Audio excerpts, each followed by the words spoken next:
আলাইকুম। আমরা আসছি 3 নং দালালবাজার ইউনিয়ন পরিষদ নির্বাচনের 4 নং ওয়ার্ডের মেম্বার প্রার্থী কাজল খানের নির্বাচনী বিশাল নির্বাচনী গণসংযোগে আমরা কথা বলবো 4 নং ওয়ার্ডের প্রার্থী কাজল খানের সাথে।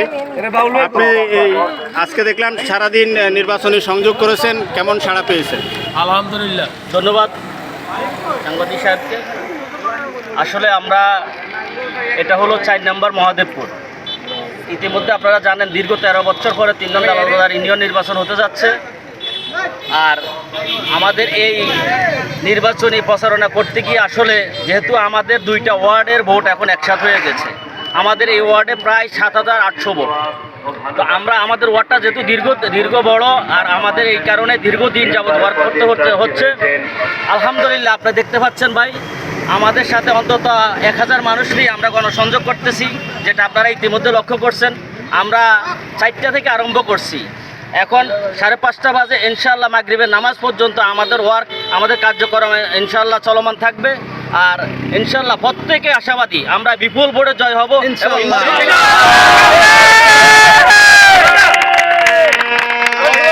প্রত্যেকে স্ব ইচ্ছায় কেন্দ্রে গিয়ে নিজ ইচ্ছায় তালা মার্কা ভোট দিয়ে 28 তারিখে প্রমাণ করবে যে কাজল খানের বিজয় সুনিশ্চিত করবে।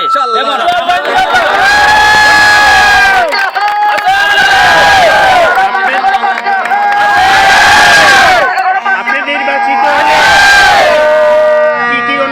কাজ করার আপনার পদক্ষেপ আছে? ধন্যবাদ। আসলে আমি প্রতিনিধি হতে যাচ্ছি এই কারণেই, যেহেতু আমি ইতিমধ্যে আপনারা জানেন আমি রায়পুর মাতৃশ্রী হাসপাতাল পরিচালক প্রশাসনের দায়িত্বে আছি। আমি আমার এলাকার 2টা মসজিদের রানিং সেক্রেটারি হিসেবে দায়িত্বে আছি। আমি দালালবাজার কমিউনিটি পুলিশের সেক্রেটারির দায়িত্বে আছি। আমি দালালবাজার বণিক কল্যাণ সমিতির দপ্তর সম্পাদকের দায়িত্বে আছি। আসলে সামাজিক কাজ করি, সামাজিকভাবে চলি, এই কারণে সবাই চাইতেছে যে এই ওয়ার্ডের মানুষগুলা দীর্ঘদিন থেকে বিভিন্ন সুবিধা থেকে বঞ্চিত।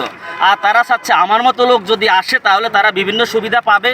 আর উন্নয়নমূলক কাজ বলতে আমরা কাউকে কোনো আশা দিচ্ছি না।